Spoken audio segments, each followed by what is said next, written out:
Assalamualaikum warahmatullahi wabarakatuh. Hi guys, how are you today? Okay, I hope all of you are fine. Saya harap kalian itu dalam keadaan baik-baik saja tentunya.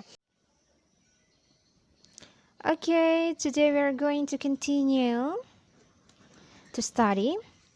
Kita akan lanjut lagi, ini tentang penggunaan to be. Namun pada video kali ini saya hanya akan membahas tentang penggunaan to be untuk to be present, yaitu is, are. So keep watching, tetap tonton ya. Oke, kita akan lihat apa sih sebenarnya to be itu, kenapa sih dia harus ada di dalam bahasa Inggris itu. Oke, to be ini dalam bahasa Inggris memiliki berbagai macam jenis. Namun untuk di video ini seperti yang saya bilang tadi, kita akan hanya bahas is, dan are itu sendiri. Oke, jadi dia itu fungsinya sebagai apa? Sebagai penghubung antara subjek dan predikat. Antara subjek dan predikat. Kemudian, yang mana sih predikat itu? Predikat itu suatu kalimat yang dihubungkan to be. Dia terdiri dari kata sifat atau adjective dan kata benda atau noun.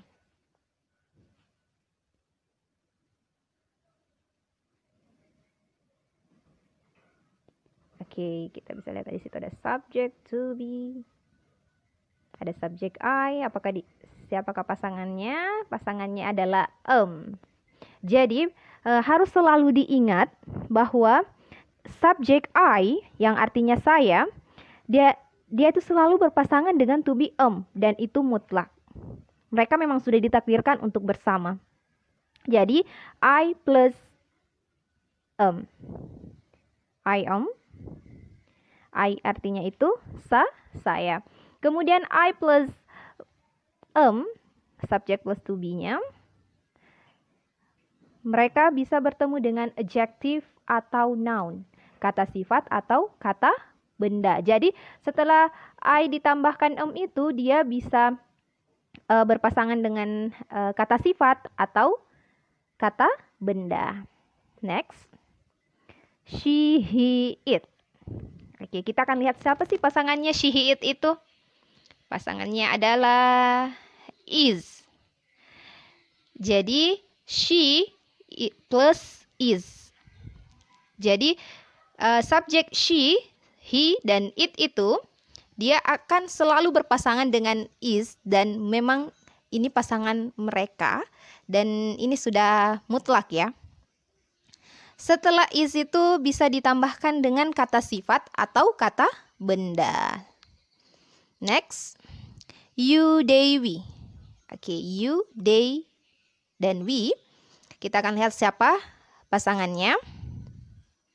Oke, are. Ternyata you, they, we itu berpasangan dengan are. Jadi bagaimanapun itu, you itu selalu berpasangan dengan are, they selalu berpasangan dengan are, dan we juga selalu berpasangan dengan are. Setelah are itu kita bisa tambahkan apa? Kita bisa tambahkan adjective atau kata sifat atau kata benda, noun.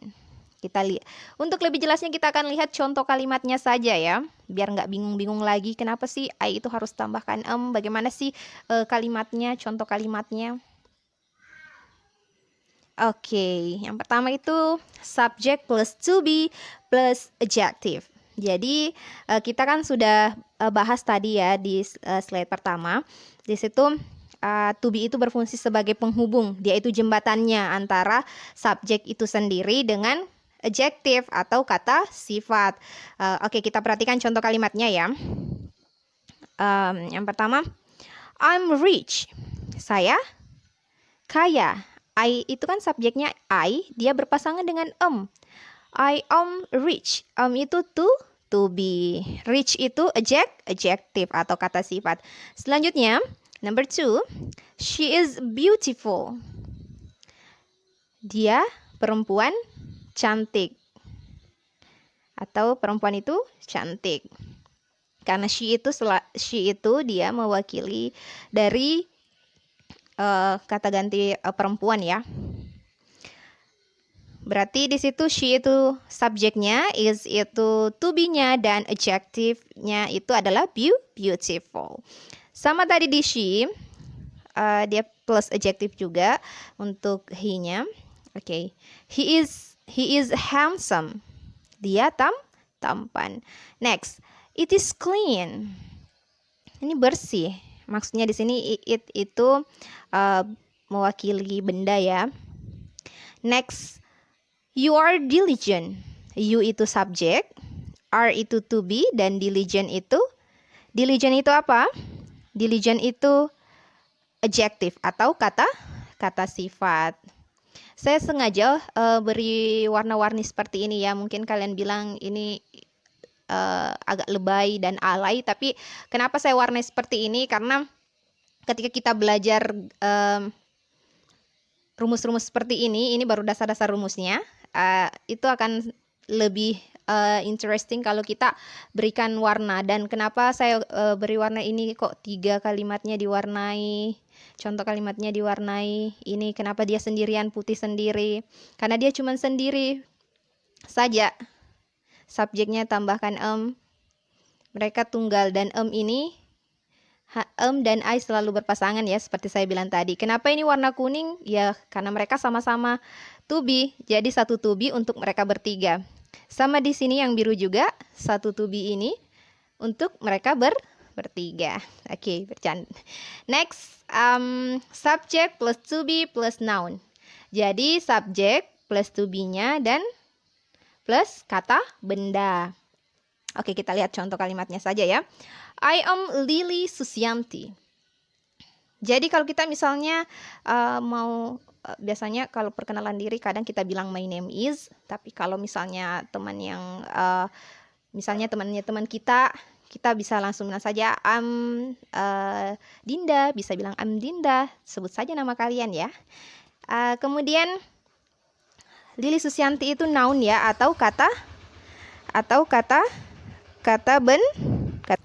Oke. Next, I am a nurse. Saya perawat. Jadi I itu subjeknya, to be-nya dan a nurse-nya itu sebagai noun atau kata benda. Next, she is an artist. Dia adalah seorang artis. She itu subjek dan to be itu is, dan an artist itu dia sebagai kata benda. Sama juga di bawah, Dinda is a teacher. He is a football player. Jadi he-nya itu subjek, to be-nya itu is, kemudian a football double ya, seharusnya satu saja a-nya di situ. A football player, pemain bola. Dia adalah seorang pemain bola. Next, Dimas is a police. Dimas adalah seorang polisi. Next, it is a cat. Next, you are scientists, then they are doctors, and we are family. Okay, I think that's all about to be, untuk khususnya penggunaan to be untuk adjective dan noun. So, thanks for watching. Assalamualaikum warahmatullahi wabarakatuh.